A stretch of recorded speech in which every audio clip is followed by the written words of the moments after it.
देवास में फॉर्म वापसी के अंतिम समय तक जद्दोजहद चली। भाजपा और कांग्रेस के नेता कलेक्टर कार्यालय के बाहर सक्रिय दिखाई दिए। महापौर पद के प्रत्याशी और पार्षद पद प्रत्याशियों के नाम वापसी के आखिरी दिन बड़ी संख्या में निर्दलीय प्रत्याशियों ने फॉर्म वापस लिए। बीजेपी और कांग्रेस दोनों निर्दलीय प्रत्याशियों को मनाने में सफल हुई। भारतीय जनता पार्टी के नेता और विधायक पुत्र विक्रम सिंह पवार ने कहा कि हमने रूठे हुए लोगों को मना लिया है और अपनों को मनाना कोई कठिन काम नहीं है। उन्होंने विकास के मुद्दे पर जीत का दावा किया। आज पूरी संख्या के हिसाब से तो नहीं बता सकता, लेकिन अधिकतम नाम लोगों ने भारतीय जनता पार्टी के पक्ष में वापस लिए हैं। निर्दलीयों ने भी और भारतीय जनता पार्टी के दूसरे कार्यकर्ता थे जिन्होंने पहले फॉर्म भरे थे। मैं समझता हूँ कहीं ना कहीं 80-90% लोगों ने तो फॉर्म वापस ले लिए हैं और जिन्होंने नहीं भी लिया है उनका भी कहीं ना कहीं आगे समर्थन भारतीय जनता पार्टी को मिलेगा। मेरे को इसके ऊपर पूरा विश्वास है। आप खुद मैदान में उतरे, कैसे मनाया गया है रूठों को?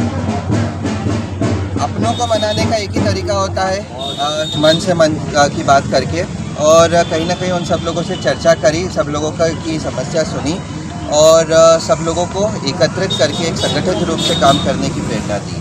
वहीं शहर कांग्रेस अध्यक्ष मनोज राजानी ने कहा कि हमने भी रूठे हुए अभ्यर्थियों को मना लिया है और बड़ी संख्या में कांग्रेस समर्थित जिन निर्दलियों ने फॉर्म भरे थे उन्होंने अपने पर्चे वापस ले लिए हैं। शहर के 45 वार्डों के होने जा रहे चुनाव पर जीत का दावा भी कांग्रेस ने किया।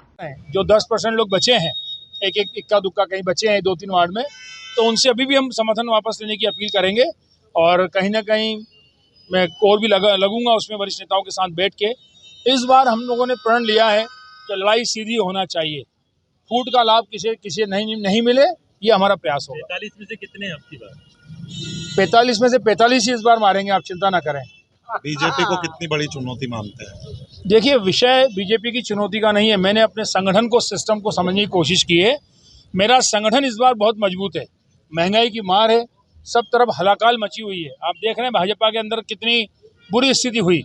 कहीं आपको कांग्रेस में असंतोष दिखाई नहीं दिया होगा, बीजेपी के अंदर तो लूटपाट मची हुई है।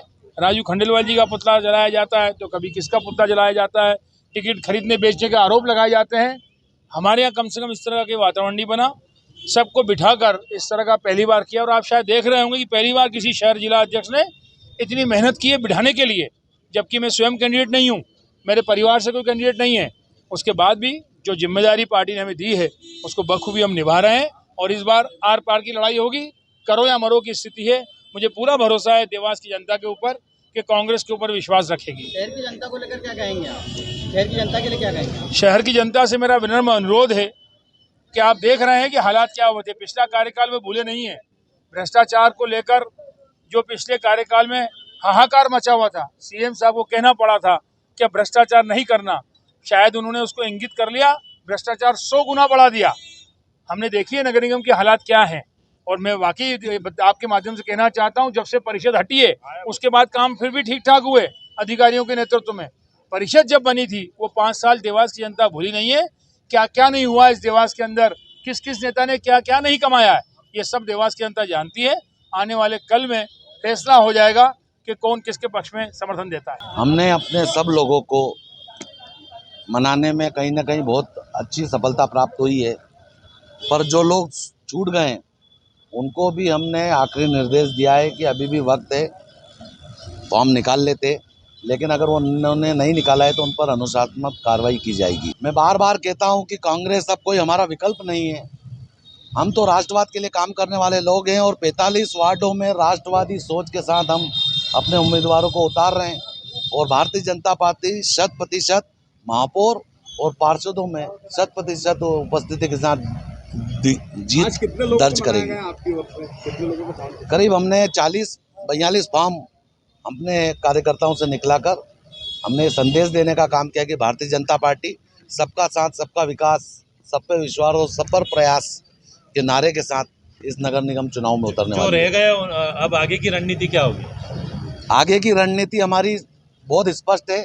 जो 365 दिन हम काम करते हैं, बूथ बूथ जाएंगे, घर घर जाएंगे और भारतीय जनता पार्टी की केंद्र और राज्य सरकार की योजनाओं की चर्चा करके सारा का सारा मतदान भारतीय जनता पार्टी के पक्ष में कराने के लिए काम करेंगे। अभी शहर कांग्रेस अध्यक्ष ने कहा कि बीजेपी में सबसे ज्यादा आंतरिक गुटबाजी इस बार खुलकर सामने आई। कई जगह पुतला दहन हो गए, विरोध प्रदर्शन हुए। हमारी पार्टी में ऐसा कुछ नहीं हुआ। आपकी क्या अब प्रतिक्रिया? कांग्रेस तो समाप्त है, वहाँ कंपटीशन बची कहाँ है? अब वहाँ कंपटीशन नहीं बची है, इसलिए उनको तो उम्मीदवार ढूंढने को नहीं मिल रहे। 2 वार्डों में उनके उम्मीदवार ही नहीं है। इस प्रकार की कांग्रेस है। और उस कांग्रेस हमसे कल्पना करे, हमसे बराबरी करे, तो उनको अब सालों लग जाएंगे हमसे बराबरी करने में, क्योंकि भारतीय जनता पार्टी नरेंद्र मोदी जी और शिवराज सिंह जी के नेतृत्व में जिस तेजी से आगे बढ़ रही है, अब कोई भारतीय जनता पार्टी का इस देश में विकल्प नहीं है। राजीव खंडेलवाल ने कांग्रेस को समाप्ति की ओर बताया और कहा कि कांग्रेस को तो उम्मीदवार नहीं मिल रहे थे।